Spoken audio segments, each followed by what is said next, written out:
Yes, boys. So today we're going to be going over backtesting. Now, backtesting is basically the process of evaluating a trading strategy using the historical data to determine the effectiveness of the strategy before actually applying it into the live markets and actually taking trades on your own. Now, a backtesting it sort of allows traders to refine their approach into a trade and identify weaknesses and develop a lot of confidence within your own strategy that you are backtesting. Now, if you're serious about consistency within trading, backtesting is basically non-negotiable. You need to do it to actually make sure your strategy works and making sure that you're not going to jump into a live account and end up buying it straight away because you haven't known if your strategy works or not. Now, the first step to backtesting is choosing your strategy, building your own strategy with what works, and this is how you're going to find out whether that strategy does work. So once you found out your strategy, you need to know whether it's based on price action, whether it's based on indicators, smart money concepts, Fibonacci retracement, whatever it may be. You need clear rules that are going to define your entry and exit points. Now, backtesting is basically useless if you don't have a specific criteria and an actual trading plan of what confluences you're going to need within your strategy before actually entering a trade. Now, if you don't have all of that together, then get that together before you actually start backtesting. Now, after you've known what strategy you want to be using and backtesting, you need to gather historical data. Now, choose a specific market, whether that be a forex or whether that's a future like Nasdaq or whatever it may be. Gather your historical data, find that market that you want to be trading on. Now, what time frames do you want to be using? That is also what you need to know. What time frames do you want to be backtesting? Whether that's using multiple, which you can obviously do. If I'm on the 5 minute and I'm looking here, I can just switch over to the 15-minute chart and it will still be at the same time in that replay mode.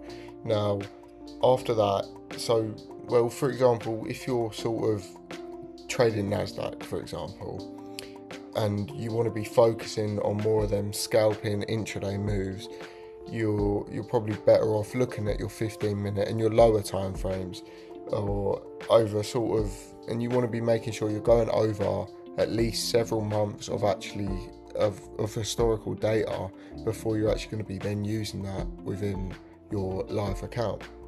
Now, once you have your data, manually replay the market as if you were trading it in real time. So identify the setups that meet your strategy's conditions and your confluences are all in check. You need to mark your entries, stop losses and take profits.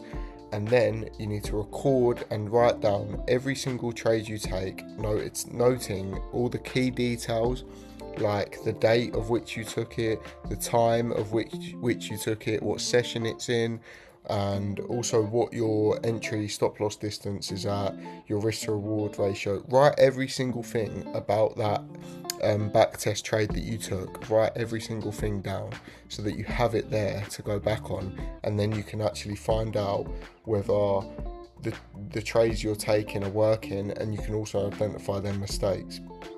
Now, a backtest isn't just about logging them trades, not about writing them trades down. It's about analysing that performance that you're doing with backtesting.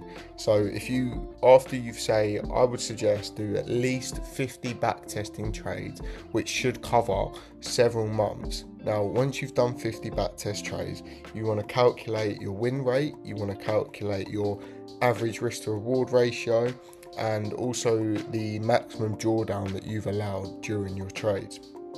Now, if your strategy isn't sort of showing at least a 50% win rate with a solid risk to reward ratio, adjustments may be necessary. So you can obviously, when you're logging them trades, you should also be writing down seeing if you can identify why that trade lost. It's like, was there equal lows price was targeting instead of what you thought price might be targeting? Just write down why you think that trade might have lost. Now, once you've obviously done that, you can then be identifying and seeing if you can tweak your strategy to then make it better. And if you're not achieving what sort of win rate you were hoping for and achieving that profitability over the time you expected, that is when you can tweak your strategy to what you deem might work out. And once you've tweaked it, you can then go and backtest again to see if it actually works. Now, to ensure sort of reliability, always backtest over multiple market conditions, whether that's a trending market, a ranging market, or a volatile period. A strategy that only works in ideal conditions will not survive within live trading.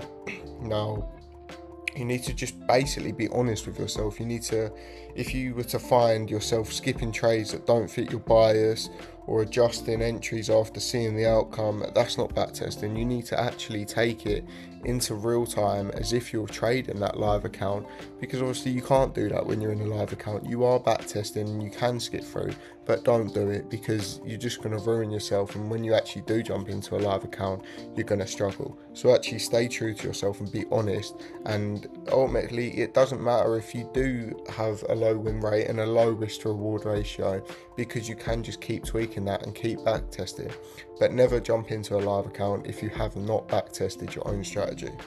So sort of after extensive testing and backtesting, you want to then jump into forward testing. Now, forward testing is the step that happens after backtesting. So you need to then apply that strategy within a demo account, or even a small funded or a small live account, whatever you deem to be right for you personally.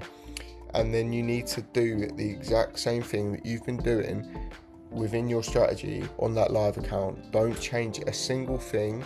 Do exactly what you're doing in that back test, and then do the same again. Log that, take say 50 trades on a demo account and see your results. And if you're still seeing that profitability over that period of time, you know you're happy, and then you are very happy to jump into a live account and you're more confident within yourself. So backtesting is just a trader's foundation. Without it, you're gambling, you're not trading. It's a well-tested strategy will give you that confidence to execute your trades with discipline, and also knowing within yourself that you have statistical backing behind every decision you make. You've got that historical data to prove to yourself that the strategy you've built does work for you. Now, obviously, with backtesting, you need to just make sure you're being honest with yourself. It is the main thing, because I've been there. I've jumped into backtesting and I've seen where price is going for the day, and I know without even thinking in my head that price is bullish or whatever it may be, and then you just know your bias without actually being honest with yourself. So yeah, just be honest, be disciplined, and you will be able to make yourself profitable with backtesting, because it is the best thing that you can do if you're unsure whether your strategy is profitable, or even if you're just building a strategy. But yeah, just make sure you're backtesting before actually jumping into a live account. So I hope that's helped you understand backtesting and the importance of it and why you should do it within every strategy you're building. So if that has helped, be sure to like, subscribe, and I will see you in the next one.